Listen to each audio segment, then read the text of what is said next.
Hello, and welcome to this week's episode of the Into the Loop podcast. I am your host, Jay Byrne. And yeah, I'm back. I'm doing another podcast this week. I questioned whether or not I was actually going to do it because I don't know that the podcast is getting as many listens as I'd like it to. I'm okay with small numbers because when you're dealing on you're kind of a small channel like I am, you don't expect a lot with the numbers. But I mean, I've got like 1,188 subscribers or something like that. I really would think that the podcast would get at least a couple hundred views, listens.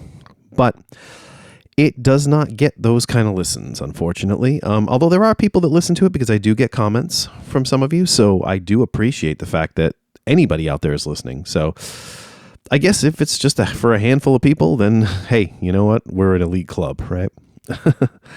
But yeah, it does. It kind of plays to this whole YouTube thing in general, where lately I've been on a little bit of a break. I mean, I've been putting up some videos, basically about stuff that I've been doing anyway.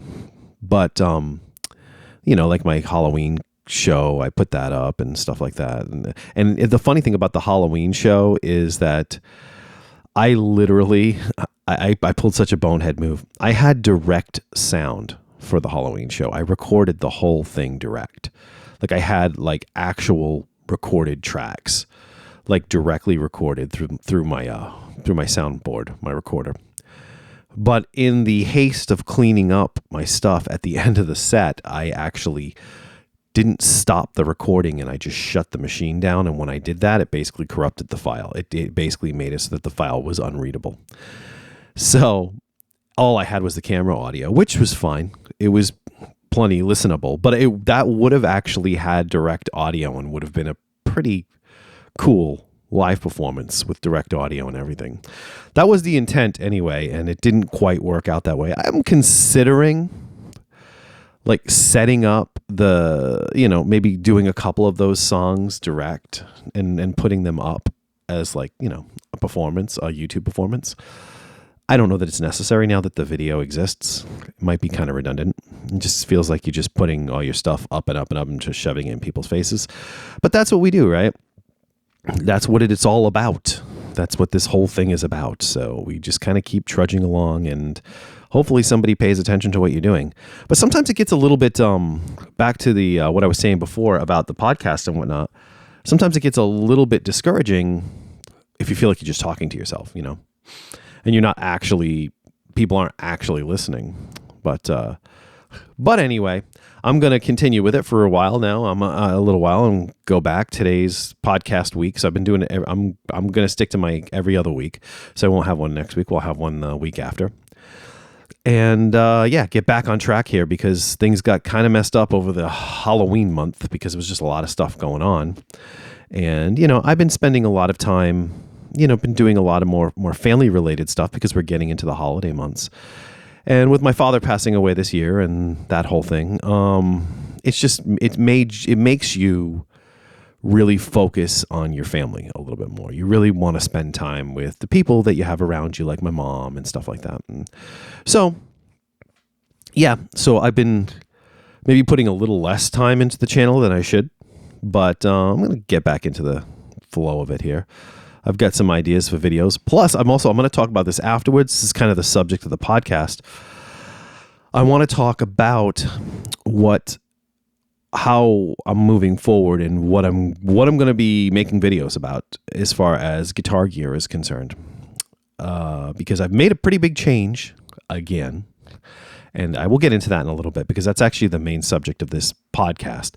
So let me get all the other stuff out of the way first, and then we'll get into that. So usually what we do here is it's news at the beginning. So guitar news. Let's start it off with guitar news here.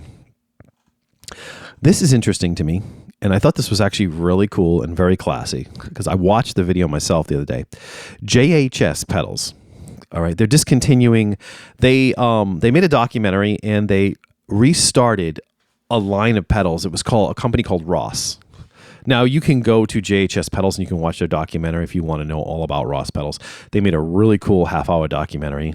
And I really respect JHS Pedals. I think I think they really figured out how to use this modern online marketing thing to their advantage, because the JHS channel is just, it's a very entertaining, and Josh Scott is very into pedals and he knows a lot about pedals. So if you like that kind of information, if you're interested in guitar pedals and stuff, I mean, that's the place to go, man. Go to JHS Pedals on, go watch the JHS show. Go to their channel on YouTube and just dig deep, because they've got, they infuse everything they do with a sense of humor, which I appreciate. It makes it fun to watch. But about a year ago, they relaunched an old pedal brand called Ross. Like, they brought it back from the dead, basically. And I guess it's just not doing as well as they wanted it to do.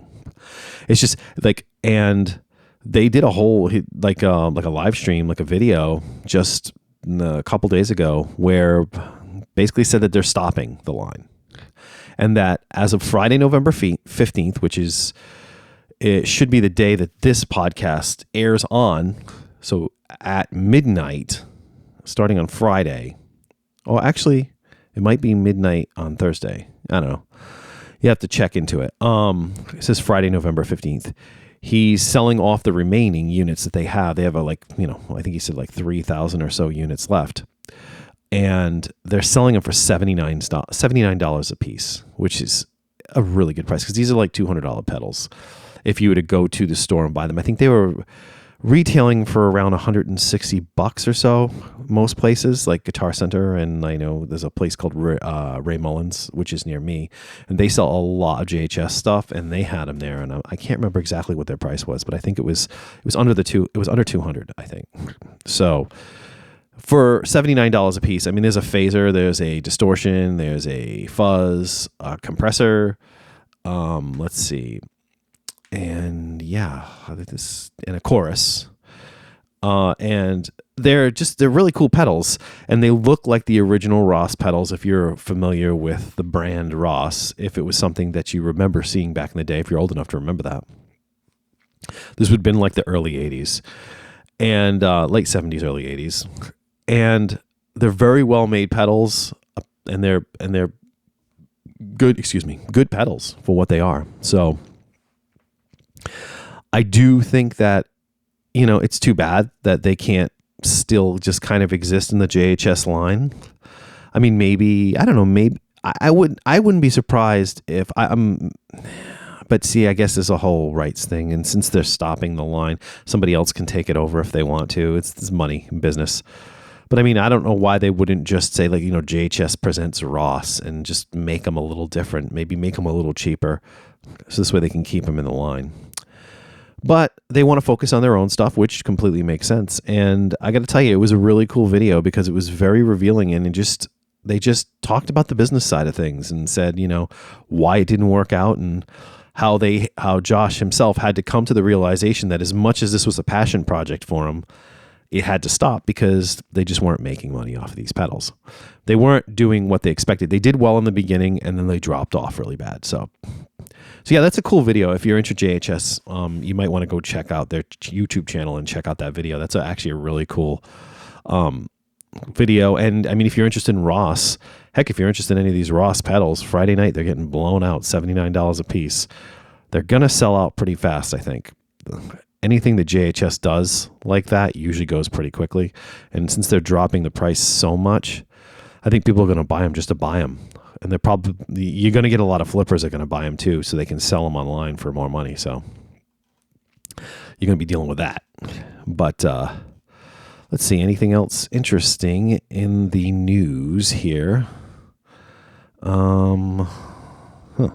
don't know. I've been keeping up with guitar news lately. Oh, there was a Hello Kitty guitar that came out, a Squier Hello Kitty guitar, which is kind of interesting if that's your thing. But it's a legit guitar. It's not a toy. I guess the deal with it was it was a Japanese thing, and they had made one in Japan like years ago, and it was kind of like a thing, like, had a cult following, the Hello Kitty guitar. So Squier is reissuing that, and they're actually putting it out in the United States. So that's kind of cool. if that's your thing, if you're into Hello Kitty or if your kid's into Hello Kitty. Here we go. Fender's viral Hello Kitty Stratocaster is officially back. They've revived the internet-breaking Strat along with other host of appropriately branded accessories. Okay, so they have accessories. Yeah, because they have a fuzz too. There's a fuzz. And this is a Squier guitar, so I would assume price-wise it's going to be within the range of a Squier guitar. So that's actually pretty cool right there. Let's see. Now I'm just talking about guitar news this week. Obviously, it's weird not to mention this at all, and I'm not going to get into it because I don't want to get into politics. But obviously, we know we have a new president, and people have their opinions on that. So that's all I'm going to say. I'm not going to get involved in that. But that was big news over the past couple of weeks. Maybe that's why I haven't been in the mood to do anything. Who knows? But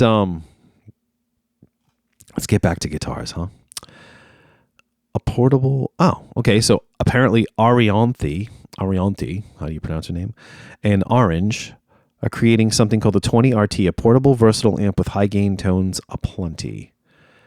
Okay, so it's an Orange Crush 20RT, comes fully equipped with an 8-inch custom designed voice. See, I'm not a fan of those little 8-inch speaker Orange amps. And when I get into talking about my amp afterwards, you'll see that I like Orange, and I'm fine with their solid state stuff. But man, yeah, it's just weird. But let's see, anything else here? So there's an Orange Crush, Arianthi Orange Crush coming out. That's kind of new. That's something new. Let's see. I was watching, and this is kind of cool, and maybe I can talk about this for a couple minutes.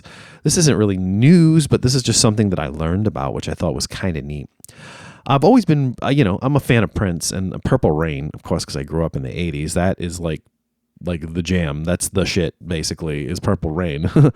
But yeah, it's always been interesting to me, like Prince's gear, like what he actually used as gear back in the day. Like, because the information's out there, but he was kind of elusive when it came to that stuff. He didn't really talk about that kind of stuff. He was a musician, and I think he kind of viewed his gear as tools to make his music, which is really how it should be viewed if you really look at it. But yeah, so I was curious as to the song "Purple Rain," like what was played on that. And actually, it wasn't him; it was Wendy from Lisa and Wendy, right? From the Revolution, who played that part. And it's essentially played on a Rickenbacker guitar because it was her guitar, her Rickenbacker. Although Prince was known, he recorded most of the stuff for Purple Rain using a Telecaster that he had, from what I gather.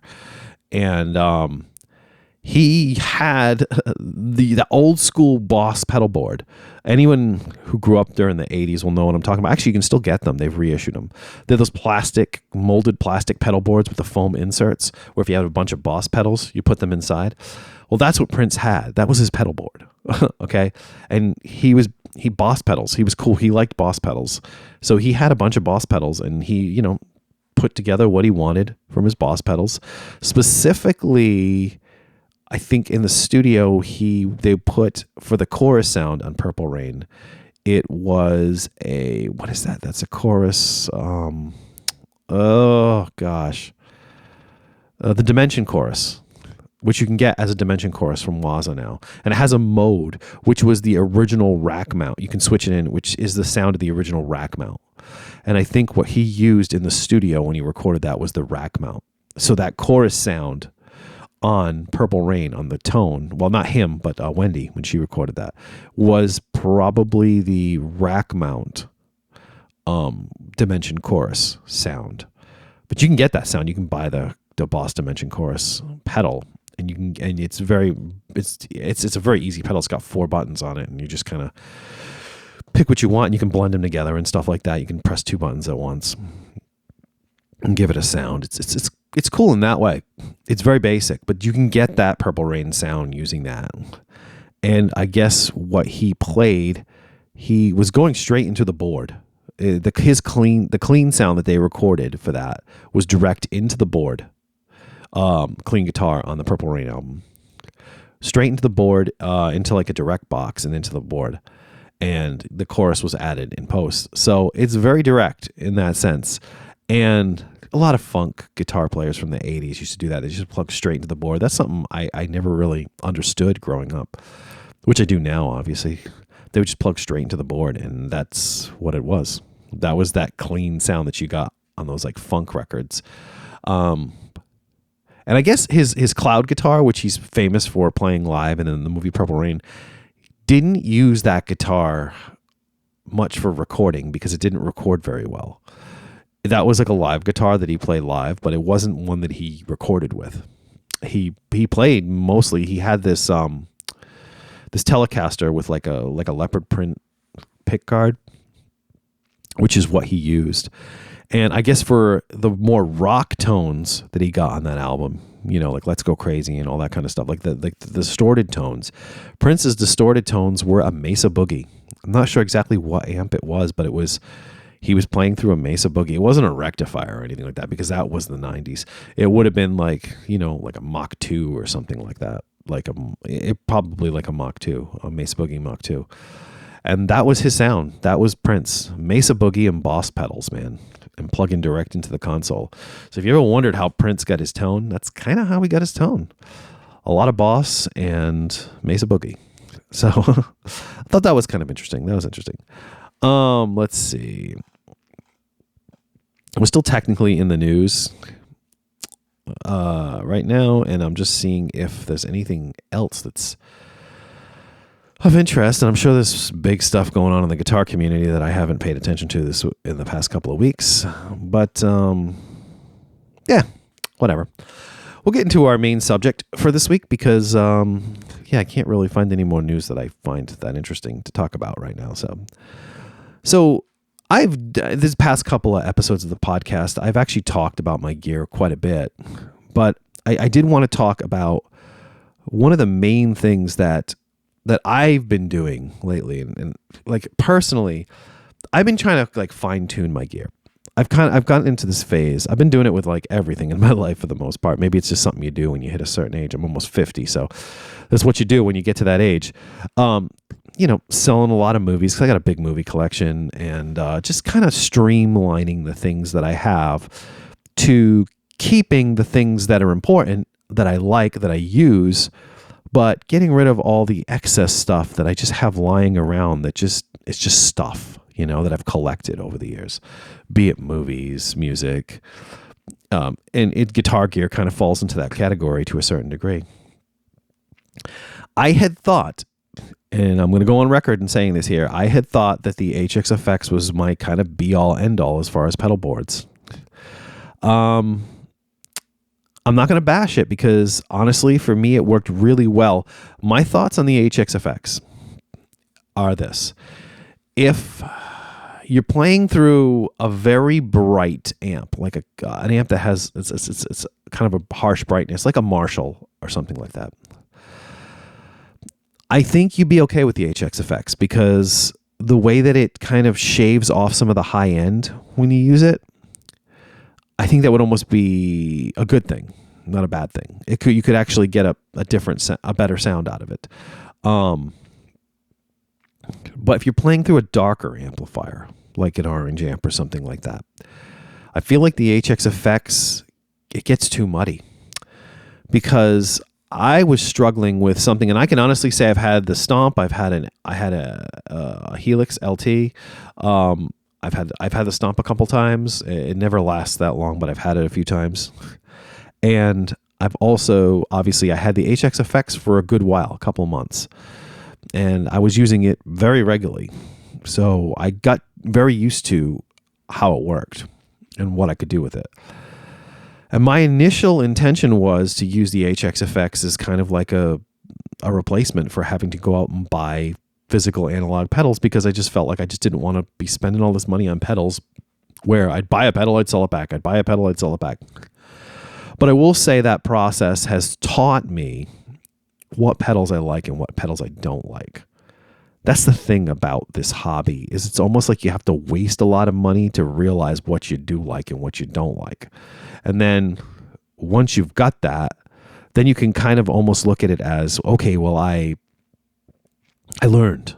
Okay, so I'm going to sell this stuff, but I'm going to get the things that I know I like. So that's kind of where I am right now with my gear. And I'm going to be making some videos about this anyway, coming up in the future. Because it's what I have to make videos about. So it's what I'm going to make videos about. However, the HX Effects for me, I have now as my main amp, because I have sold the orange pedal baby.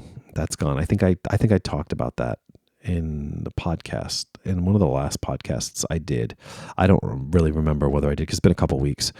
After the Halloween show, because I did play for the Halloween show, I was going through an orange pedal baby with the dual rec TC Ampworks pedal, which sounds awesome, which sounded really good. I was going through a 112 cab that I put together with a Waza speaker. It sounded great. I mean, I honestly sounded really good, and I could very happily just live with that as my tone. I did have issues with those pedals not taking, those preamp pedals not taking pedals very well. So if you put the HX Effects in front of it, it kind of mushed out the pedal. I was able to figure out a way to get it to work where it sounded pretty good to my ears, but it was still kind of killing the overall tone of the preamp pedal, if that makes sense. But I made it work for the show that I did for Halloween at my sister's party, and which was a charity event for cancer. I made it work, and it sounded fine, and I think it sounded actually really good, and it was plenty loud enough, that's for sure. But I got rid of the pedal baby only because it's just too much stuff. It's like I had literally just gotten an orange Super Crush 100 head, and I went out of my way to also get the cab cab for it. It's a 212 open back orange cabinet, which had two vintage 30s in it, but I put one of my Waza speakers in it, so it's like a greenback vintage 30 mix, which is awesome, by the way. It sounds freaking amazing.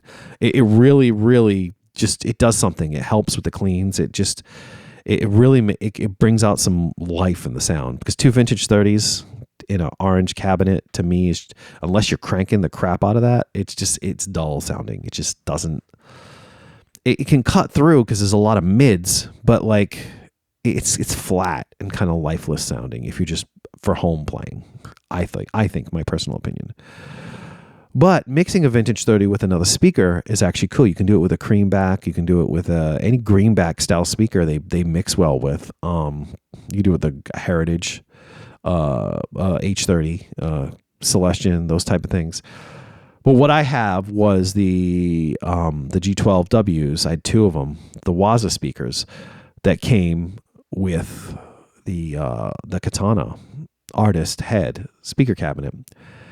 And I'll tell you, out of everything I got from having that Katana, which I still say it's a great amp if that's what you're looking for. If you cool with digging into the computer, or you don't want to buy any other pedals and you just kind of want to have an amp that does a little bit of everything, that you can't beat those amps. You just can't. They're great for that purpose. Is there anything special about them? I don't think so. I think they kind of fall into a run-of-the-mill kind of area where they do a little bit of everything and they do it pretty good. None of it is like, wow, that's amazing sounding, and it's all kind of generic. So if you're okay with that, if you're a home player, or if you're not looking to record or anything like that, and you just want something that sounds good and you don't care, just playing other people's songs and stuff like that, maybe in a cover band or something like that, that is a great tool. Those amps are a great tool. So that's my thoughts on that. But we'll get back to the HX Effects, because I'm kind of going all over the place here. So what I've noticed with the HX Effects, and this is actually not an opinion, this is a fact, because I've gone through it already with Line 6. Line 6 has this issue, man, with I've heard the Fractal does it and other units do it as well, like the Quad Cortex and stuff, and they're not as bad. They have this issue of just killing your tone when you plug straight. Like, if you like the sound of your amp, if you just think your amp sounds really good when you plug your guitar straight in, going through an HX effects unit into, or a Helix or whatever, or a Stomp into your amp, it literally sucks the life out of the sound. Like it does something to the sound that makes it very bland and dull. And it also affects the feel when you're playing the guitar. Now, I will say, if you're dealing with a digital amp, if you have like a Katana, or, I had the Tone Masters. I've gone through every iteration of the Tone Master, which I like those amps. Don't get me wrong. They're great amps. They sound like what I think they sound like, what they're trying to be. I thought the HX effects worked really well with the Tone Master. Like it was like kind of a match made in heaven. It just worked. They worked well together. Like you could plug that straight in there, and it didn't seem to be, because it's an overly bright amp anyway. Some of the Tone Masters, like the Deluxe and stuff like that, they're pretty bright. So it didn't seem to dull the sound as bad. Maybe it's because you were going in the front end of the amp. I'm not sure. God forbid you try to do a 4-cable method, front end and loop with the HX effects or a Stomp or something like that, because that decimates the tone of your guitar. Like it just turns into mud. It just doesn't. Some people say they don't hear it, which I think is impossible. It's there. There's no two ways around it. I mean, I've experienced it multiple times, and it's what ultimately makes me like move away from it. I ended up having to buy a tuner pedal, which with a buffer, so that way I could run that into the front end of the HX effects and kind of bring some of the life of the sound back, because that's what I was running into. Is the internal buffer just had some weird comb filtering effect going on, where it just it did something to the sound. It did help, but it did something to the sound. And if you shut that off and went like true bypass with the HX effects, I mean, it was mud. It just turned your tone into mud. So you had to run like a buffer in front of it to kind of like bring your sound back up again. And then you get into that, then you're like, well, why am I bothering? If I'm going to have to buy extra pedals to do all this stuff, why don't I just put together a straight up old school pedal board? As I'm saying, is goodbye digital, hello analog again, right? But I really just didn't, I didn't want to go that route again. I was really trying to make the HX effects work. I wanted to keep it and make it work. So I actually had picked up a few drive pedals, and I was using it in the loop. But it was still sucking the life out of my tone. Like, it's honestly, you get a bunch of pedals and you do get some tone suck. You lose some of the high end. And, different buffers will affect how your guitar feels too. If you're running a lot of Boss pedals together, you will get a weirdness in the way the guitar feels when you play. It feels harder to play. It's not as touch sensitive, I guess, would be what I'm getting at. But yeah, it does something to the sound, and I don't like it. I mean, I can handle what analog pedals do when they trim off some of the high end. It does a thing, but you can live with it. But what the HX line, the Helix line, does to the tone of my guitar. I mean, I don't know, maybe if I had a rack mount unit, or I didn't notice it as much when I was using the LT. But then again, with the LT, I wasn't running through real amps as much. It was like I would be running through studio monitors, and I also had a power cab for a while, which I thought sounded really good with the LT. So it was bright enough, and it sounded, I mean, it gave you the sound of the unit. So you weren't comparing it to anything else. So you were fine with what it was. But if you start using it with analog gear, like analog equipment, you fall into this comparison thing, like where you're like, okay, well, the amp sounds really good without it. Then I put it in and it doesn't sound as good. But I got a lot of effects and a lot of pedals. But in all honesty, the drives are good, but they are still lacking. Like, it has an SD1 in it, a Boss SD1. But compare that to a real Boss SD1 through the front end of your amp, and the difference is pretty dramatic. There's just a punch and a touch sensitivity to a real SD1. Kind of gives you that Marshall-y kind of feel that it doesn't, you lose it. You totally lose it in the HXFX. It's like the sound is there, but the feel is gone. And the sound is there like 90%, you know. It's lacking in some of the dynamics. So I'm going on and on here. But so anyway, so basically now what I'm working with, because I have the Orange Super Crush 100 head and I have a cab for it, and I also have a small 112 cab. I'm essentially running like greenback style speakers, and I got a greenback and vintage 30 mix in the orange cab, the open back orange cab, which sounds really good, by the way, with the Orange Super Crush 100. I like the way the amp sounds. The amp sounds great. Give that amp some volume and it sounds awesome. It really works. I mean, you'll find a lot of videos where people are trashing the way it sounds. I mean, I don't know what they're doing to make it sound the way that they're making it sound, because I personally find, with all the gear that I've been through on this journey of like buying gear, I find that it sounds really good. The distortion channel is very usable. It's got kind of a Marshall-y distortion thing going on, but you can still get that orange distortion, that thicker kind of, you know, fuzzy distortion if you put a lot of distortion into it, and at volume cranking it up, like I don't think you'd be able to tell you'd barely be able to tell the difference. I mean, I'm sure there are people that can, but you'd barely be able to tell the difference between a tube and the solid state. It's just a very good solid state amp. If you're looking for a legit analog solid state amp, it's a very good solid state amp. It just does what you want it to do. And the clean channel is very Fendery. Very Fendery. I mean, you got to crank I find that you have to crank the treble all the way up because it's a darker clean channel. So like the treble is all the way up on my clean channel. But at that setting, I just leave it that way and it sounds great with like my Telecaster and my Strat. And it's not overly dark. It has a nice tone to it, you know? And you can get some of that sparkle from the Telecaster. It's there. It's not lost. And it just sounds really good. So I personally, I felt, okay, I don't need all this digital stuff. I have all this random digital stuff lying around. It was getting to be a lot of just stuff. And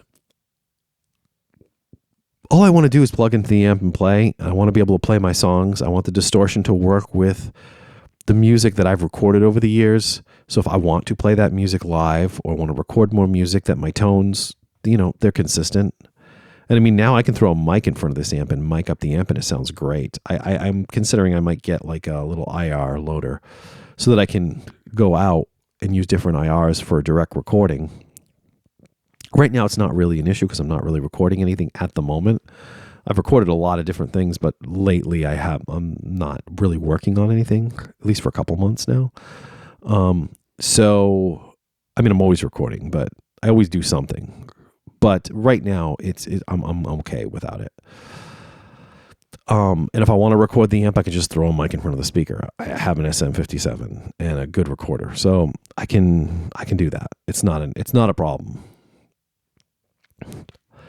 But having that analog amp, straight up solid state analog, the only thing digital on the Orange Super Crush 100 is the reverb. That's it. The amp is like literally, it's about as analog as a solid state amp can get. So it is a solid state, through and through, with JFET resistors in it to kind of give you a sound and stuff like that. It's like a pedal in an amp more than anything else. With that, I think it sounds great. The amp sounds good. The distortion sounds good. I can get tones that I like out of it that I can work with. All I really needed was like an overdrive, a chorus. Like I like using phaser, vibrato, like modulation effects. So yeah, I mean, I could have lived with the HXFX for that purpose, but the fact that it was killing my tone as bad as it was through the amp really kind of made me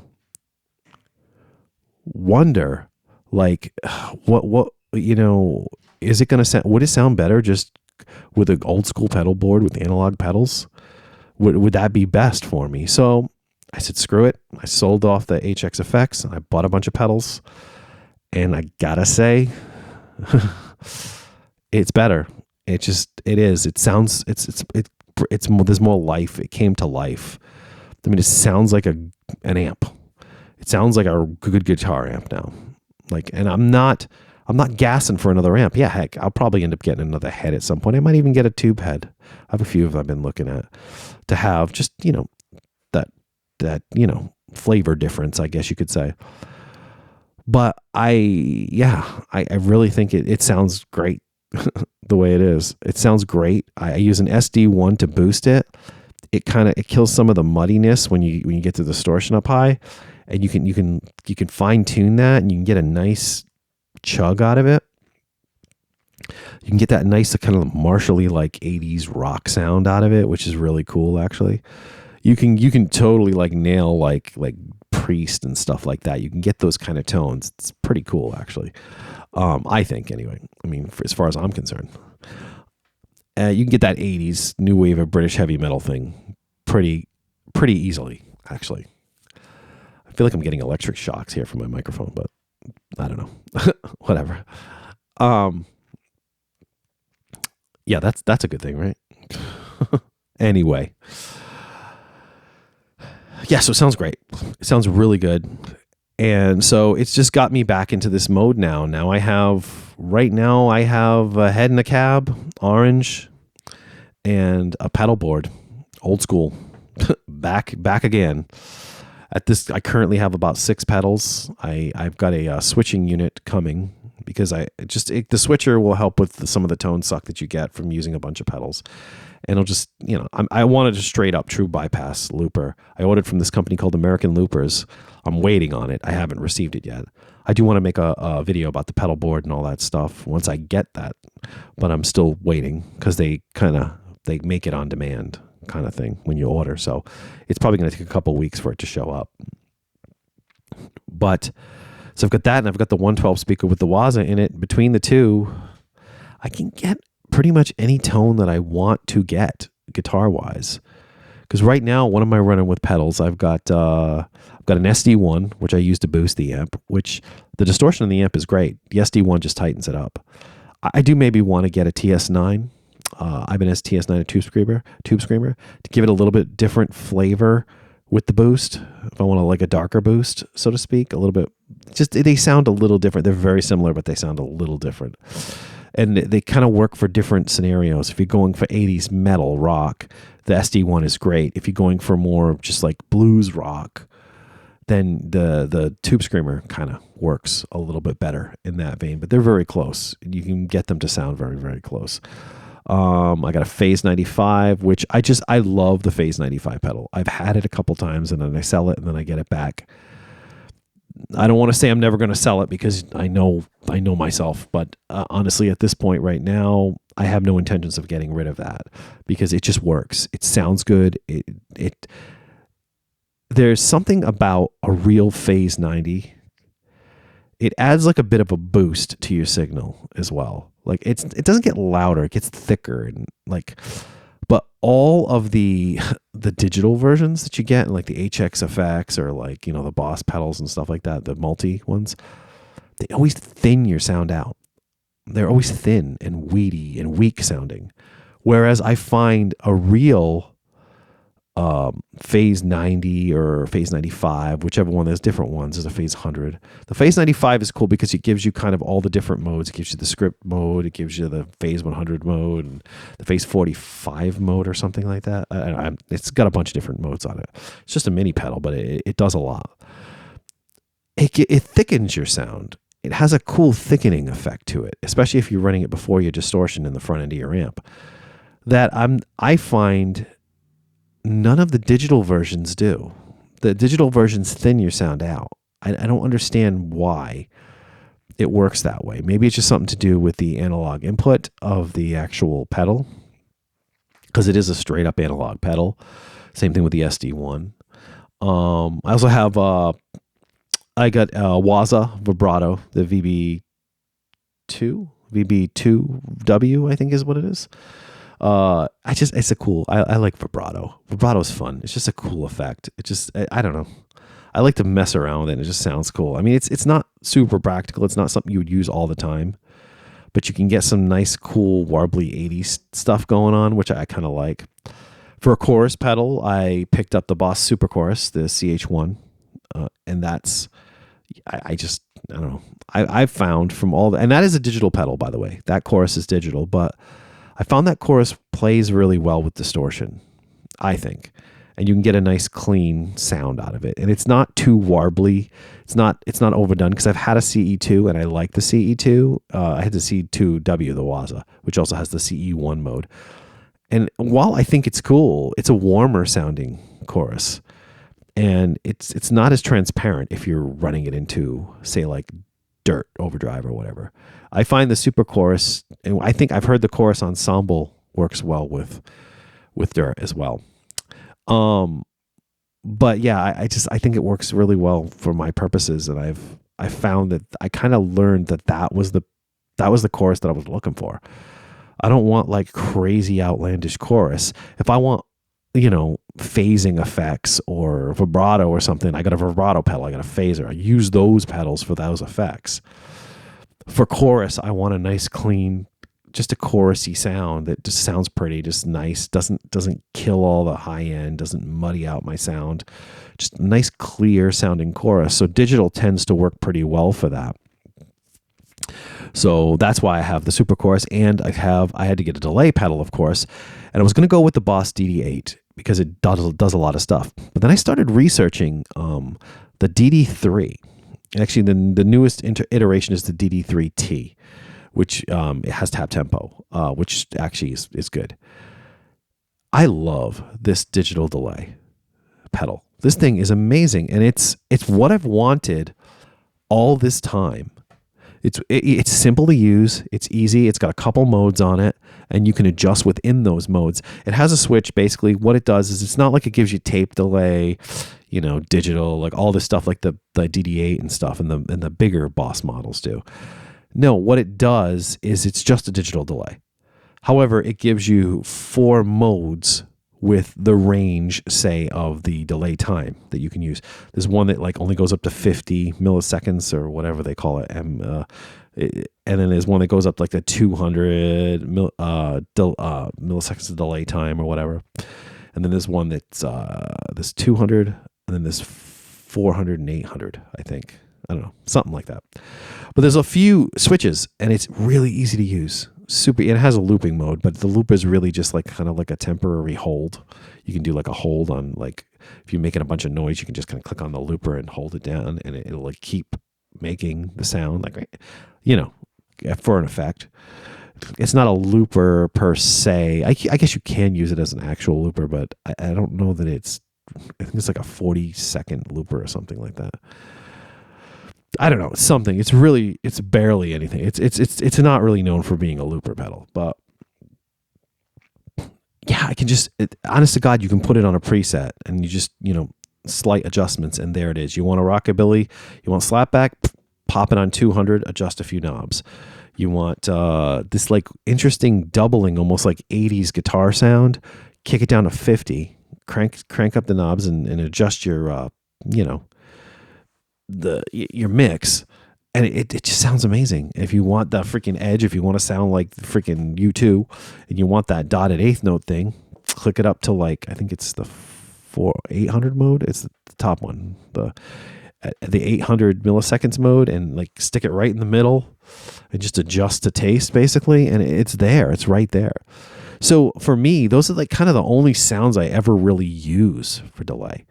I mean, I'm not making a lot of like shoegaze music or anything like that. You know what I mean? And you could do it with this. I mean, you still could. It's got clean repeats. It's a digital delay, so the repeats are clean. And yeah, it just sounds good. It sounds really good. It's clear. You run it through the loop of your amp, and it doesn't muddy anything up. It's nice and clear. And you can make it do pretty much anything you want a delay pedal to do. I mean, maybe at some point I'll want to get an analog delay or like, space echo or something like that to get more of a tape delay kind of sound. But currently right now, I'm noticing that this is the delay sound that I've been trying to get forever.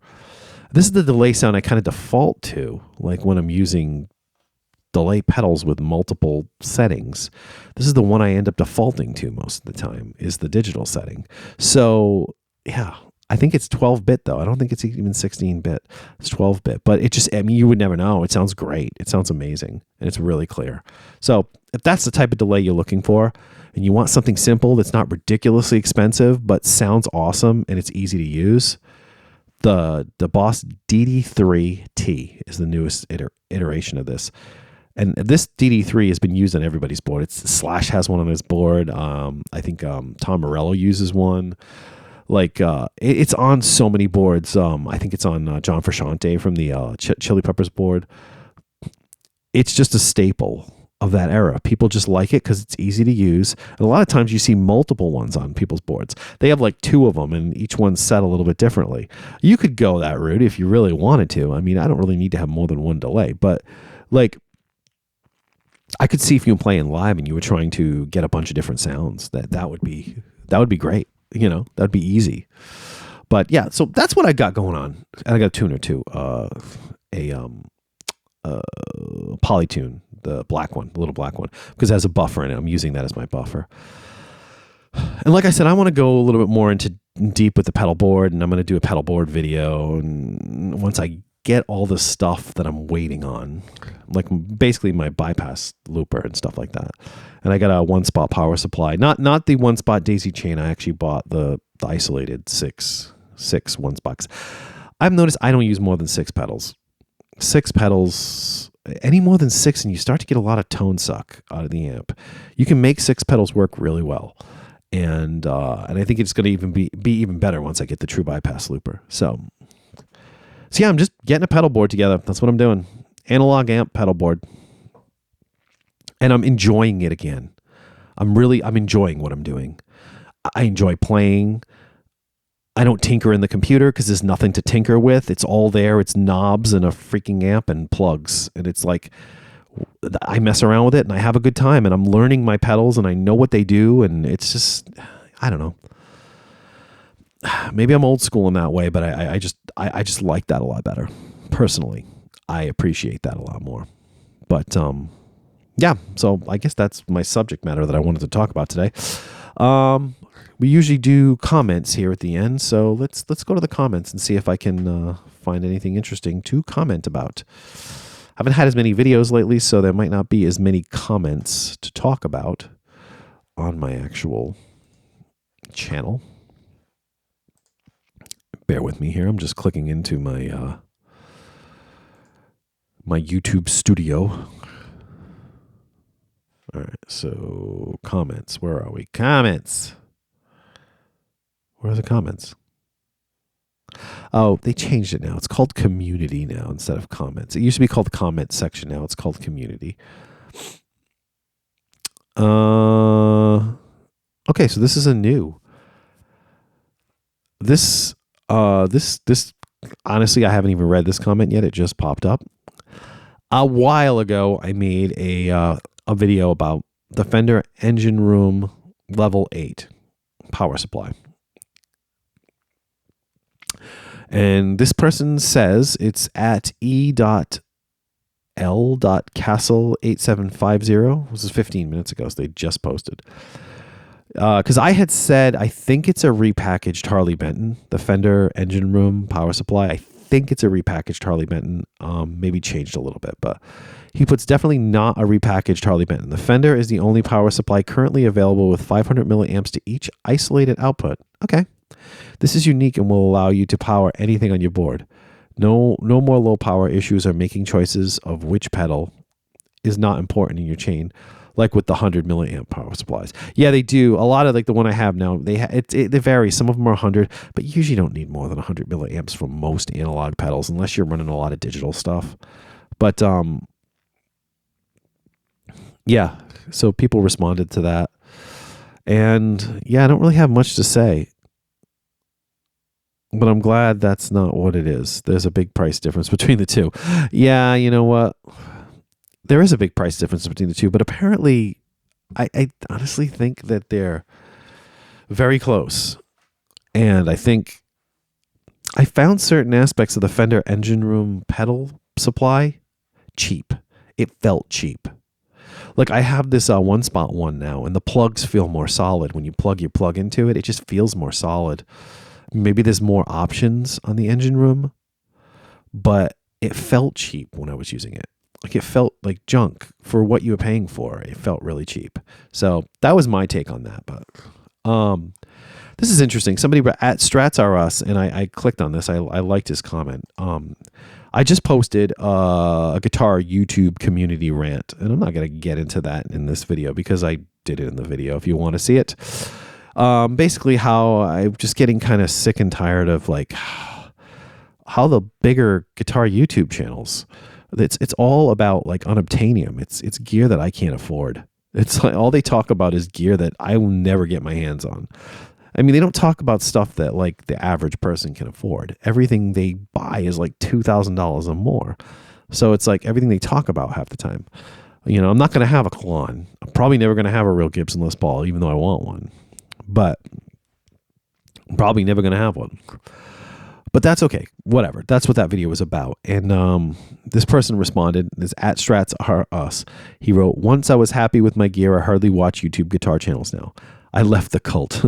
Well done in your channel and your songs, which is what I feel people should do more. Write songs." Oh, thank you. I appreciate that. Most YouTubers become salespeople. It's very true. It's kind of unavoidable if you want to do this YouTube thing. Like YouTube, if you're trying to do it for any monetary reason, if you want to make any money off YouTube, okay, and let's be honest, you start putting this kind of effort in, it's nice to make a few bucks off it. I'll be very transparent about it. I've been paid once by YouTube. I'm waiting on a second payment, and that once was $125. And that was for like 3 months worth of ad revenue. And I don't get a ton of views on my videos. So if I got more, it'd be more. But it takes about 3 months, and they only pay you when you hit $100. So I got to wait until I hit 100. But I'm getting paid now, which is kind of cool. So it makes it feel a little bit more legit, gives you a reason to do it. But it's not. The ad revenue, you're not going to get rich off of that, especially if you're a small channel. It's not going to happen. You have to have other avenues, and I haven't really gotten into that yet. And I will once I have some more subscribers and some more.